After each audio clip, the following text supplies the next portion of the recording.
अस्सलामु अलैकुम रहमतुल्लाहि व बरकातुहू। आज के इस वीडियोस में हम आपको डीएलएड उर्दू सिलेबस शायद कि आपको इससे पहले नहीं मिला होगा कहीं पर भी और किसी भी चैनल पर। आज की इस वीडियोस में हम आपको ये टोटल उर्दू सिलेबस जो कुछ दिया गया है हम वो आपको बताएंगे, क्योंकि यही से ही आपको सवालात उर्दू में पूछे जा सकते हैं।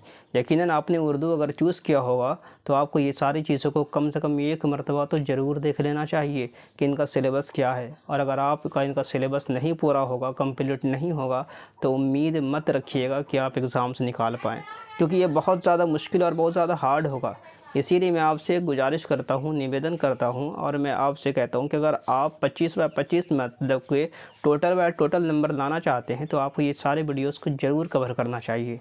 और अब हम इसके सिलेबस की बात करते हैं तो बिना किसी देरी के, तो सबसे पहले आपको एक नंबर पर जो दिया गया है तो ये है कि वो कलमा और उसकी यानी कि कलमा और उसकी किस्में, ये टोटल है।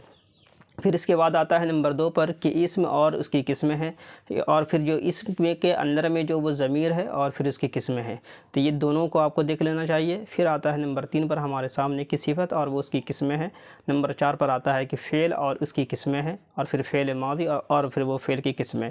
यानी कि आपको फ़ेल की तारीफ़ या फिर हो सके तो जैसे कि आपसे पूछा जा सकता है कि मुनीर क्या खाता है, तो फिर वो मुनीर क्या खाता है में आपसे कोई एक शब्द को ये वो अंडरलाइन करके वो पूछेगा कि फ़ेल, अब इसमें फ़ेल कौन है, तो आप उन 4 ऑप्शनों में से किसी एक आपको वो बताना होगा। इसी तरीके से अब हम आते हैं यहाँ पर कि मुतअल्लिक़ फ़ेल से।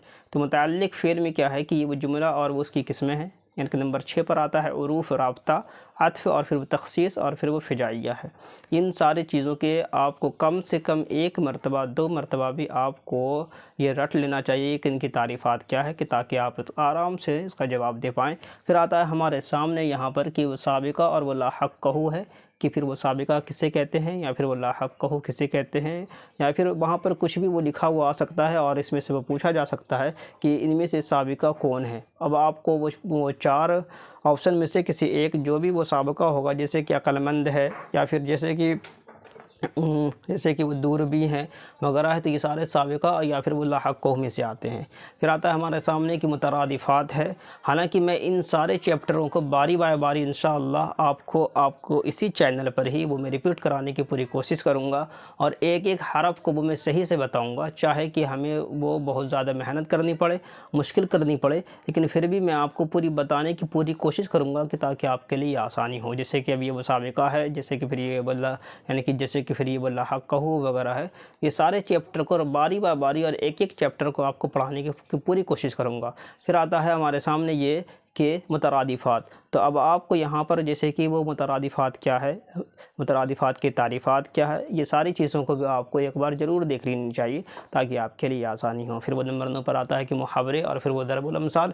तो आप जानती होंगे कि अक्सर अगर आप उर्दू या हिंदी लेते हैं तो वहाँ पर आपसे मुहावरे या फिर वो दरबुल अमसाल तो पूछा जाता है। हालांकि हम यहाँ पर आपको एक एक वर्ड को या फिर एक एक चैप्टर को हम क्लियर तो नहीं कर सकते हैं, क्योंकि ये काफ़ी लंबा है। अगर हम एक एक को वो क्लियर करने के लिए बैठ जाएं तो ये बहुत ज़्यादा मुश्किल है, बहुत ज़्यादा।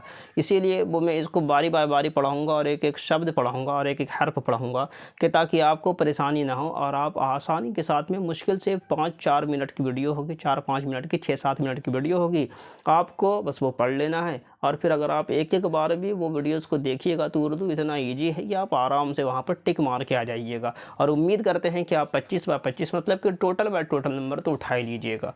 अब नो में देखते हैं तो ये मुहावरे और फिर वो दरबुल अमसाल है और फिर वो तारीफ़ और वे यानी कि ये वो जामी है।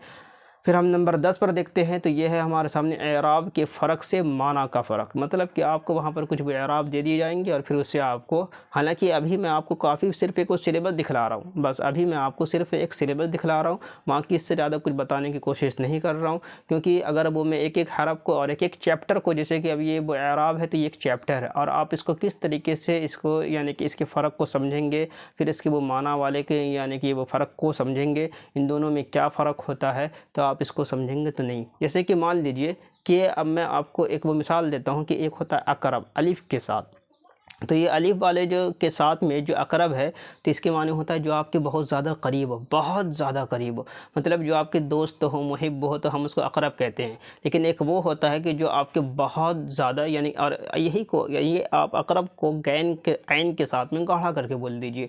अकरब ऐन से जब आप निकालिएगा तो इसके मतलब बिच्छू के आ जाएंगे। तो ये एराब के फ़र्क और ये माना का फ़र्क है। तो हाँ, उम्मीद करते हैं कि आप जब ये सुने होंगे तो आपको कम समझ में आया होगा, क्योंकि आप इसको सही से समझ नहीं पाए होंगे, क्योंकि मैंने आपको स्क्रीन पर इसकी पूरी ये वो मिसलें वगैरह या फिर इनकी पूरी ये वो अमसाल वगैरह आपको नहीं दी थी। ठीक है, अब हम फिर वो यानी कि 11 में देखते हैं। तो इमदाद की यानी कि अजदाद की जामी फ़हरिस्त है, सॉरी, हालांकि इसने ये वो यानी कि हमारे जो वो राइटर हैं उसने ये इमदाद लिख दिया, चलिए कोई बात नहीं। हालांकि यहाँ पर है कि ये वो अजदाद की जामी फ़हरिस्त है। ये भी आपको उम्मीद करते हैं कि ज़रूर देखना चाहिए, मतलब कि एक एक चैप्टर को आपको ज़रूर वो पढ़ लेना चाहिए अगर आप DLED 2023 एंट्रेंस एग्ज़ाम निकालना चाहते हैं, तो ये आपको ज़रूर देखना चाहिए। नंबर 12 पर आता है कि वाहिद जमा की जामी फ़हरिस्त भी आपको दे दी जाएंगी ताकि आपके लिए आसानी हो और आप आसानी के साथ में उसको वो पढ़ सकते हैं। फिर आता है कि नंबर 13 पर आता है कि एराब अलामात और उनका इस्तेमाल हरफ रवी। तो एराब अलामात मतलब कि कौन सी एराब यानी कि कौन सी एराब पर कौन सी अलामतें आती है, या फिर वो कौन सी अलामत पर कौन सी एराब को फिट बिठाया जाएगा, जिससे कई सारे सवालात आते हैं। हम ये भी आपको चैप्टर बाय चैप्टर अपनी नेक्स्ट वाली वीडियोस में बता देंगे। फिर आता है नंबर 14 पर कि वो मतला हसन, मतला काफिया, रदीफ़ और फिर वो मक्ता की तारीफ़। तो इन सारी चीज़ों की तारीफ़ आपको रट लेनी चाहिए, और ये तारीफ़ात मात्र 1 लाइन 2 लाइन की होती है, कोई बहुत ज़्यादा मुश्किल नहीं होती है, बस 1 लाइन 2 लाइन की होती है। और जब आप यही को नहीं बता पाते हैं तो आपका वहाँ 3-4 नंबर चला जाता है। फिर आता है नंबर 15 पर कि मुख्तलिफ़ असनाफ़, सुखन की तारीफ़, गज़ल, मुस्नवी, क़सीदा, रहाई, क़िला। फिर इसके बाद ये यहाँ पर यानी कि आज़ाद नज़्म, फिर वो तंज़ीम मारफ़ी, फिर वो मज़मून निगारी। तो इन सारी चीज़ों की आपकी तारीफ़ात आपको याद कर देनी चाहिए, रट्टा मार देनी चाहिए कि वो मज़मून निगारी किसे कहते हैं। वो वहाँ पर आपके सामने एक वो क्वेश्चन आएगा, क्वेश्चन में ऊपर में जैसे कि वो लिखा हुआ रहेगा कि इसे क्या कहते हैं, तो आपको उनमें से वो बताना है कि जी हाँ, कि वो इसको हम वो मज़मून निगारी कहते हैं।